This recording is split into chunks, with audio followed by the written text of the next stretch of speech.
সালাম আলাইকুম।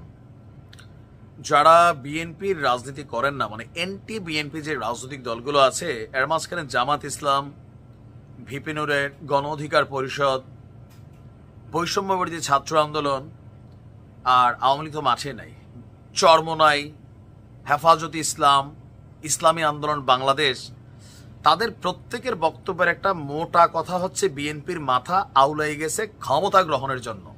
কেন? মূল একটা আলোচনা কিন্তু সামনে চলে আসছে, যেটা সরকারের সাথে শুধুমাত্র বিএনপিরই কনফ্লিক্ট, আর বাকি সব দল তারা এক পাত্রে আছে। সেটা হচ্ছে স্থানীয় সরকার নির্বাচন আগে হবে নাকি জাতীয় সংসদ নির্বাচন আগে হবে। এ নিয়ে বিএনপি ছাড়া সবগুলো দল কিন্তু একটা পাল্লিতেই অবস্থান করছে।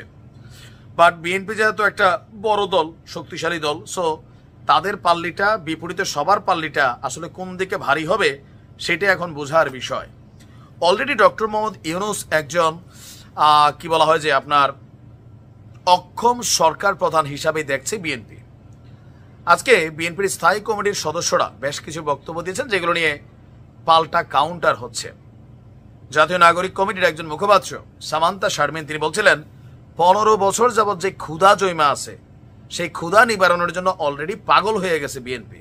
বাট বিএনপি বলছে স্থানীয় সরকার নির্বাচন দেওয়ার ক্ষমতা কোনো অন্তর্বর্তীকালীন সরকারের নেই।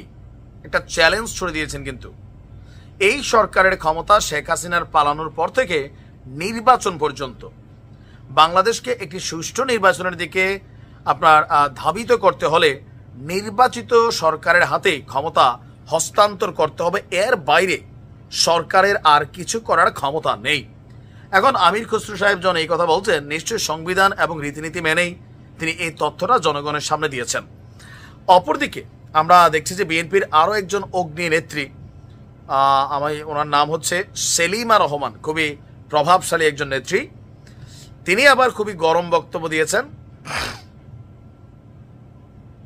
তিনি বলছেন যে নির্বাচন নিয়ে ষড়যন্ত্র চলছে। একজন বলছে সংস্কার, একজন বলছে স্থানীয় সরকার নির্বাচন, একদল বলছে নির্বাচন। আপনাদের তো স্থানীয় সরকার নির্বাচন করার দায়িত্ব না, আপনারা এটা করতেও পারেন না। জাতীয় নির্বাচনের রোড ম্যাপ ঘোষণা করতে হবে, সেই অনুযায়ী জাতীয় নির্বাচনের আগে অন্য কোনো নির্বাচন বিএনপি হতে দেবে না, স্পষ্ট। তাহলে কি সরকারকে ঠকে দেবে, নির্বাচনকে রুখে দেবে? দেবে তো দেবে, কিভাবে দেবে? রাজপথে নেমে আন্দোলন করবে, তাহলে তো বৈষম্য বিরোধীরা মাঠে নামবে, জামাত মাঠে নামবে, হেফাজত, চরমোনাই, ইসলামী আন্দোলন, ভিপি নুরের দল, জাতীয় নাগরিক কমিটি, ব্লা ব্লা ব্লা মাঠে নামবে। তাদের সাথে মাঠে থাকবে আইন শৃঙ্খলা বাহিনী। তো কিভাবে আসলে রুখে দেবে? এখন এই নির্বাচন নিয়ে যে অবস্থানটা বিএনপি এবং অন্যদের সাথে কনফ্লিক্ট আছে, কেউ কেউ বলছেন বিএনপির মাথা উলাই গেছে, ভাই এরা পাগল হয়ে গেছে, কোন সময় ক্ষমতায় যাবে, যাইয়া তারপর অনেক কিছু করবে, 15 বছরের ক্ষুধা মিটাবে। এগুলো আমার কথা না, বিভিন্ন জায়গা থেকে যে বক্তব্যগুলো আসছে। বাট বিএনপির বক্তব্য যে না, এদেশে সংস্কারের প্রথম ধাপ জিয়াউর রহমান শুরু করছেন, আর সংস্কার নিয়ে এখন যে কথাগুলো হচ্ছে এগুলো আরো বেশ কয়েক বছর আগে বিএনপি 18 দফা, তারপর হচ্ছে 26 দফা, সর্বশেষ 31 দফা, তারাই সংস্কারের দাবি দিয়েছে। সো তাদের হাতে ক্ষমতা হোক, অন্যের হাতে ক্ষমতা হোক, নির্বাচন দিয়ে দেন, জাতীয় নির্বাচন।